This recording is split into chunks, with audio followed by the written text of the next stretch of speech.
Hey guys, Future State and Zaner here from Bonsai Apprentice, and today we are repotting the Chinese Juniper from part 1, nursery to bonsai. So the card will be right here. Check that out first if you haven't. This is going to be a real short intro. Like, share, and subscribe. And enjoy the video. There's a lot of information packed, so make sure you check it out. Thank you guys. Alright, so step 1, we got our root rake. We don't need those yet. Sorry, I got a little hook for it too. I'm gonna just pull it out, see what it looks like. Now it is the middle of summer, so I don't want to do a ton of root work on this tree. It would not be good for it. But I do want to find that so we can actually get a really good idea. You see all of the white bits in here? Those are new roots coming out. They're growing still a little bit, but for the most part, this is a really healthy root mass, and you can just tell it's getting ready for summer, so the end of summer, winter. So we're just gonna keep raking at this top. You're gonna find little roots here and there scattered across the top. Don't be alarmed by those. You know, roots will grow anywhere, but as you can already tell, you know, all this top, so I'm not even hitting roots right now, it's just falling off. So you know, nothing's even growing up top in those spots. So let's find this root base, and we will see what we find. So, and as I said, like, even if you lose a little bit of root, even though it's summer, like, this tree's not gonna die. So, you know, don't work on any tree if it's not healthy, obviously.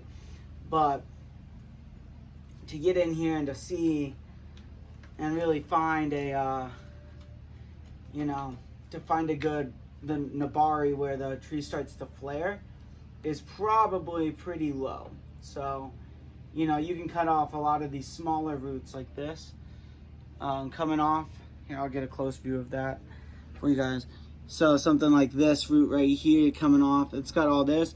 But I mean, if it loses this little bit, you're not gonna kill this tree.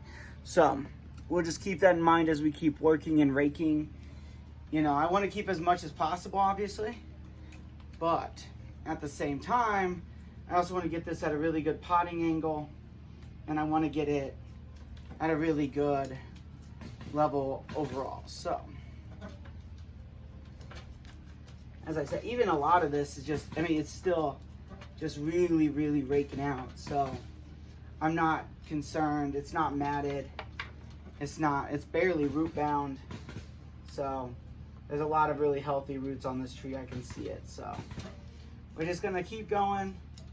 And as you can tell, like I said, you just get in there a little, you know, you can be a little aggressive. I wouldn't be overly aggressive with this, you know, right now, but we're also gonna, when we repot, we will work in that soil. Okay, so I think actually we might be getting fairly close. It's starting to flare out on that one side, but I'm not sure what it's doing over here yet. So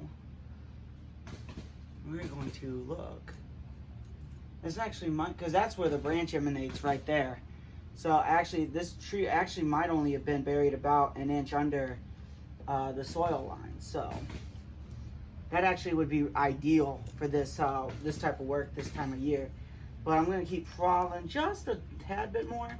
Get in there just a little bit more, see what we see. Really make sure we're finding that root base, and it's looking really, yeah, it's looking like it's gonna be like right there. That's crazy. But yeah, it's gonna be right about an inch underneath that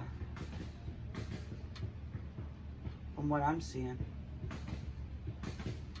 That's crazy. I've never had one that's been so so shallow, actually. Most are a couple inches at least. But this also wasn't a very deep pot, so we actually, you know, we might have lucked out just in that regard. So yeah, we're hitting the flare on this. Okay. So I'm gonna cut the roots off that we won't need. that are those shallow ones up top I was talking about. They're not very long. They don't really, you know, they're high on the tree. We won't need them anyways. And a lot of these roots too don't contribute much, like they don't contribute much. This is what we're looking at. Focus, focus. You know, so not a ton of root for the overall tree. And that's fine. And this tree also can get reworked later and re-looked at later when we repot and just reevaluate it and really see if, you know, that's where we want it to be when we repot in the spring. But I think for now, we'll come in and I'll show you this Nabari. And that's just the Japanese word for the root base. So don't be too confused when people talk about stuff like that. It's just, usually it's the Japanese word. So we're gonna come in and I'll show it to you. So here we are. So this is where, I know it's maybe a little hard to see. It's gonna try and focus on different stuff. But this branch comes right in this socket. And right now this branch has some really decent roots and one that's buried. And I'm not sure if I wanna take that one off yet, but the root base is right here. So you can see where it flares and it gets wider at this base, right in there, right between my fingers. It starts to get and branch out just a tad.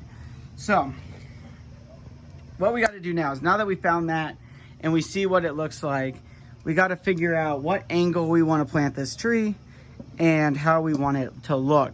Now initially I thought, you know, windswept style, and I still kind of think I like that style.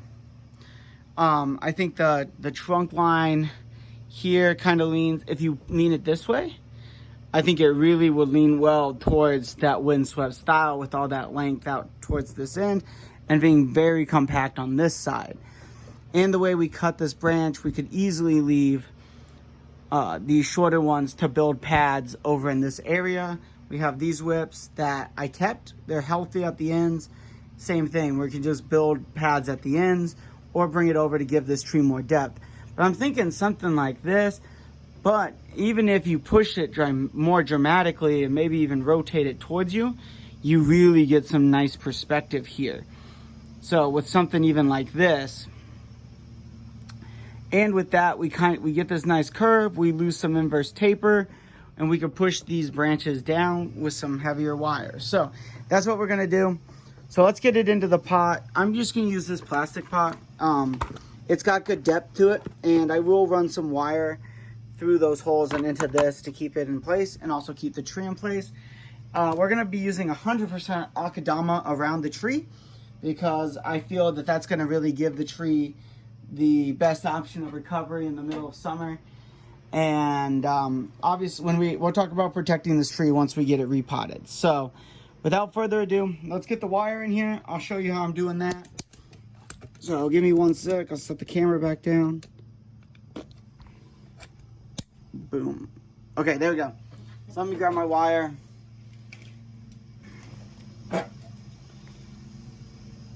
It's just one gauge here.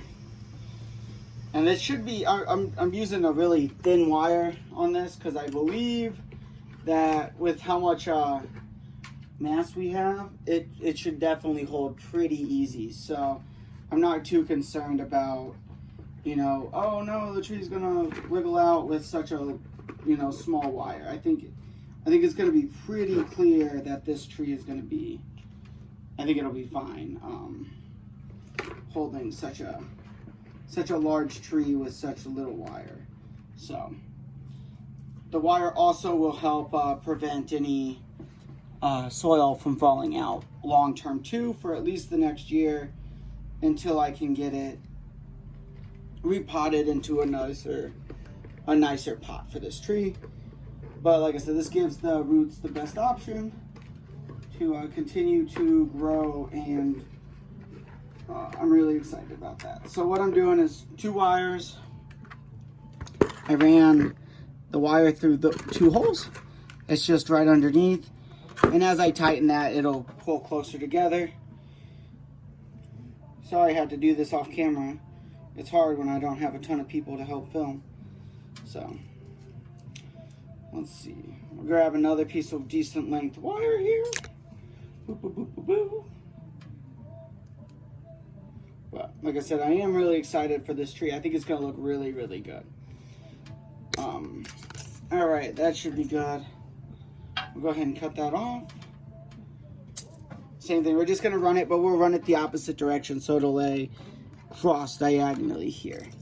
Okay? I'd like to put this straight into a bonsai pot, but you know, we're kind of at the mercy of a pandemic right now. So, as you can see, we're running counter cross, and for now, what I'm gonna do is just get a kind of a measure to see how this tree will look. So what I'm gonna do is take this. Let's make sure it's lining up like I want it to. There we go. Okay, perfect. And so I'm gonna lay the tree in like we talked about. So I want it basically at that angle. All right, maybe even more severe if we can. And I think that's gonna look really good. Let's see if we twist it. It's getting that inverse taper back in there. All right, so I was thinking somewhere right in there.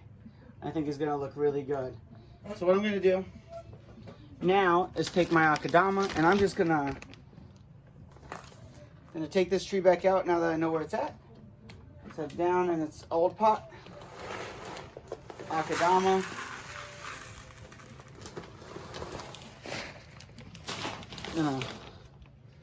Kind of pile it in the center.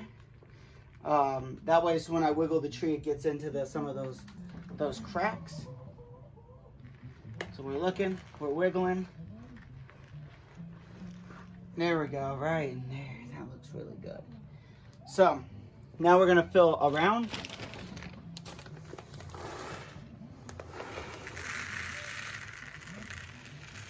And what we'll do is I'll show you, we'll take our chopstick here and we'll go in and make sure we really work in this akadama around the tree. So make sure we get it in all the nooks and crevices. There we go. Perfect. All right. Yeah, it's looking good. Okay. So grab the wires, cross, and don't worry, we'll top dress this. Make sure, for the most part, all of it stays pretty consistent here, and make sure we can keep it level here. So there's that one, and I'll get my gym pliers here in a minute, and we'll continue to tie it down. We'll go the other direction. Just give it some, pull it all the way through. Make sure it's tight. Boom, boom, boom. Okay. So now what we're gonna do, grab my gym pliers. And you're just gonna pull and twist. It's very important to pull. That way your wire doesn't snap. If you're not pulling, it will snap. And you want to keep even tension across the tree as you're doing this. So switch back and forth between your wires, a little bit here, a little bit there. But make sure you're giving it a good amount of tension across the tree. Because what we don't want this tree to do is jiggle. Alright, we don't want it to wiggle back and forth in this in the soil. So we got to make sure you're getting tight. When one starts getting tight, switch to the other one. Like I said, make sure you're just pulling while you go. Okay, so that feels pretty good. Now what we're gonna do, grab our chopstick, and you're just gonna poke around and work into these roots a little bit, and just maybe pull them apart along the edges. But really make sure that you're just poking that akadama all the way in there. So that way you're filling up all the gaps underneath the tree. So let me grab the camera. I'll show you really what I'm talking about here. So you see this hole right here? Watch how much soil we can just push in there. Push that soil. And just look how it disappears underneath that hole. All right. We filled it. It's gone. Keep it going. Because you can just, I mean, if you can put your chopstick in there that far, right, there's a decent amount of hole. So you're probably gonna have to fill it with soil multiple times to get that hole filled. And that's okay. That's perfect. That's exactly what we want. You know, having that void in there is gonna be way more problematic than having more soil. So you always wanna make sure you're having that soil there and it's all the way worked in, all the way around the tree. And really, you know, if you can get it, just make sure it's all the way in. So I'm just doing that same process over and over until, you know, I can't push any more soil into that hole. And once we get there, you know, you just got to keep going. I mean, it'll fill. I mean, the soil can't fall out. You're not pushing it out of the bottom of the pot. So it will fill up, and that's great. That's what we want. So just keep working it. Just keep working it. Like I said, eventually, the hole will fill. It's physically not possible for it not to. So tuck roots in if they're, you know. And what I'm going to do too is once I get this soil worked in, I'm going to give this good watering, and we will go from there. And like I said, I want to give maybe trim, maybe just some of this very fine stuff off the top, but for the most part, keep it nice and wet, and not work too hard on the roots, but you know, I want to keep it also taken care of. So while I'm doing this, let's talk about general care for how I'm going to take care of this tree after I wire it. Since it is summer, right? It's hot, and I have at least a month and a half of growing season left here in Missouri. So let's talk about how I'm going to take care of this tree. So first off, I have a schedule that I can take care of it, at least water it twice a day. All right, that would be my #1 recommendation. Make sure you can at least keep it watered at a high level. Okay. 2, if you have a greenhouse or something like that that can keep it nice and humid, do that. I do not. And so because of that, this tree will just be going in the shade and watered regularly, okay? All right. Oh my goodness, this is so nice. So we're getting there. So that one hole I was filling to this back corner is starting to fill up. I'm almost got it all the way to the top. It's almost all the way full. I can't push any more soil on this side. So next I'm just going to keep working my way around. So I'm going to start right underneath this foliage here. And it's just the same thing. It's going to be the same problem. So we're just going to keep working it in until there's no more holes there. So try to lose as little akadama as possible. Stuff's not cheap in Missouri, I tell you what. So keep working it. Keep working it. You know, take your chopstick. If you don't have a chopstick, any regular stick will do. Give it a jiggle. I find that that's actually one of the most effective techniques for me, especially if I'm not doing a full repot, is just jiggling it and working that soil in. You know, poking does a whole bunch too, but just feeding that soil in while you jiggle, and it just falls right into those holes. And it really is effective. Like, you know. So this is an important process to keep your tree healthy as well. Because if your tree's not healthy, well, you know, you're going to have a dead tree. So just make sure, like I said, everything is healthy to a degree as well. Like I said, I would never do this work if this tree wasn't healthy. When I bought it, I monitored it for a couple of weeks just to make sure that we were in good shape, and it was.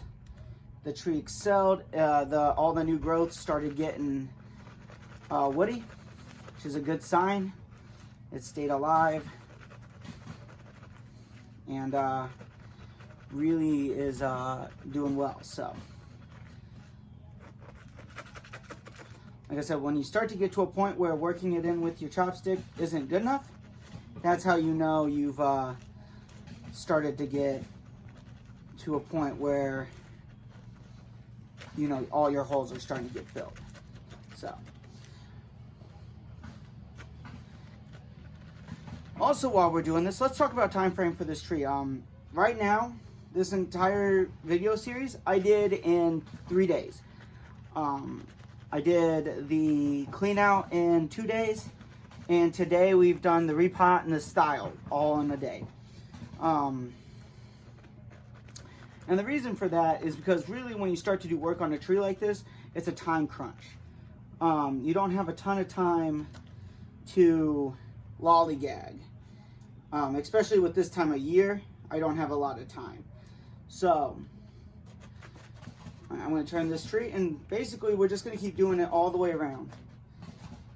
Make sure it's always going down and getting work. And you'll find that there are, you know, some places that have more gaps than others as you just routinely work. You know, obviously laying this tree sideways, I knew that the sides and the front were going to have a lot more holes than just about anywhere else on this tree, and that seems to be the case.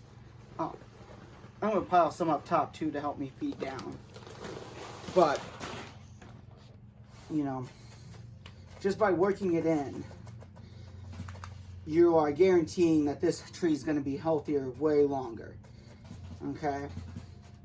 And eventually what we'll do, and what I would, you know, if I was actually repotting this tree at this angle, first, not during the summer, I would never have this massive bulge out the top. But because I need to keep this tree healthy and keep this tree alive through the rest of the summer and winter, this is what I'm going for. And really this will just give the roots, any leftover roots, the chance to grow into that akadama, to really start building a really nice root ball and giving us a really nice area to work long term. So I think once I get this little pocket here full, yeah, I think, okay, now we just got to top this off all the way around, make sure it's even.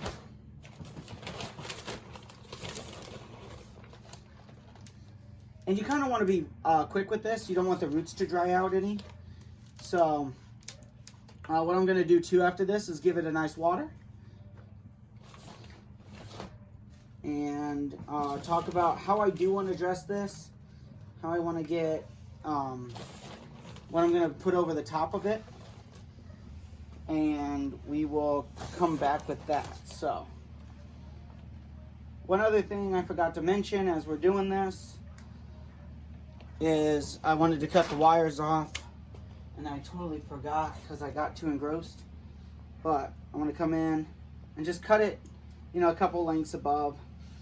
I don't actually know where the other one went. It got buried under the socket. There it is. You know, cut off a third, whatever. Come across. I'm going to cut off some of these roots sticking out here that are going to be growing upright anyways. Long term we'll cut off.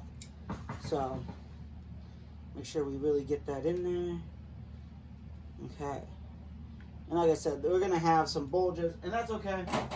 But let me show you what we've got. So it's akadama. It's all worked in across all the holes all the way around.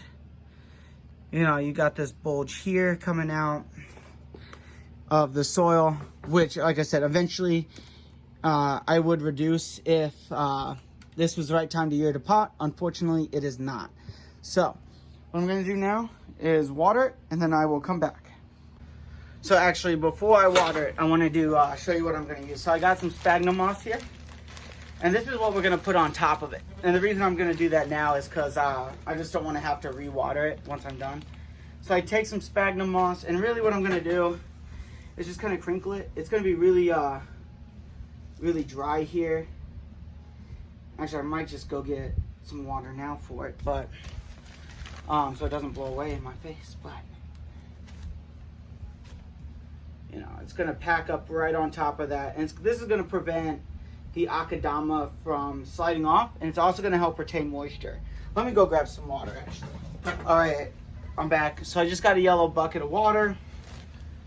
So I'm just gonna take this sphagnum moss, and this is actually just gonna help me apply it better. I'm just gonna put it in the water, and then we're gonna put it on the tree, the topsoil. And like I said, this is just gonna help it not blow away, and not, eventually when we water this tree more, I gave it a little bit while I just was getting the bucket. But while I'm doing that, you know, it'll prevent the akadama from washing off.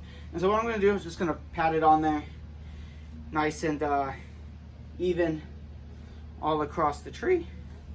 And like I said, this will help those roots that might be exposed. It's going to help the tree recover. It's going to help keep water in. And eventually, what I'm going to be able to do too is go and grow moss on this this moss. But I don't really care to do that right now. I don't have any desires, since this tree's probably going to get actually repotted into a nice pot. I really like it. If the styling goes well and its recovery goes well, which by all accounts it means it should, hopefully by next spring I can go ahead and repot this tree and have it look just absolutely stunning. That would be the goal anyways. But time will tell. I might have to wait 2 years just to let it really fill out this pot before I go and start cutting more away. And that actually wouldn't be the worst thing either. Let's get a little bit more sphagnum moss. It's just what I'm doing. You can buy this literally anywhere, this stuff. It's really cheap too. And so I would, you know, I recommend it to anyone who does bonsai. It's good for air layers. It's good for, you know, dressings. It's good for, you know, so much. I've seen even some people do, when it's alive anyways, do side accent plants with sphagnum moss, and some of them just look fantastic too. I was like, how do you make a thing that we're supposed to be using on trees look so fantastic? But you know, secrets that time will tell, and hopefully I can share eventually. So we'll see what happens though. Like I said, you just gotta put that wet, clamp it on there, push it against there, it'll hold. Sphagnum moss is pretty convenient thing to have around, I would say. It's probably, after your tools, after some wire, it's probably I would say the most essential thing besides the actual tree. It's pretty up there. It's something that I think every enthusiast should have at least a bag somewhere around to be able to use. All right, so let's go. I'll take a shot while I'm watering this tree. Well, I'll show it. I'll just rotate it so you can see what we're dealing with here. There we go. So I planted it the angle I want, and I'm pretty sure at this point I want this to be the front right here, so you'd be able to you'd see the plant somewhere out that area would be the front of the tree. So we're gonna pull these down this way, coming back, and I'll take most of the weight that way. So with that in mind, I'm gonna clean this off, water it, and then we'll get to wiring in the next video. So I hope you enjoyed this shorter one, but I don't think it was too long, but you know, hopefully it was informative on hitting some of those nuances on what I'm going to do with this tree, how I'm going to take care of it long run, some stuff like that. So hopefully you enjoyed it, and we'll get this water shot. And on that note, sayonara.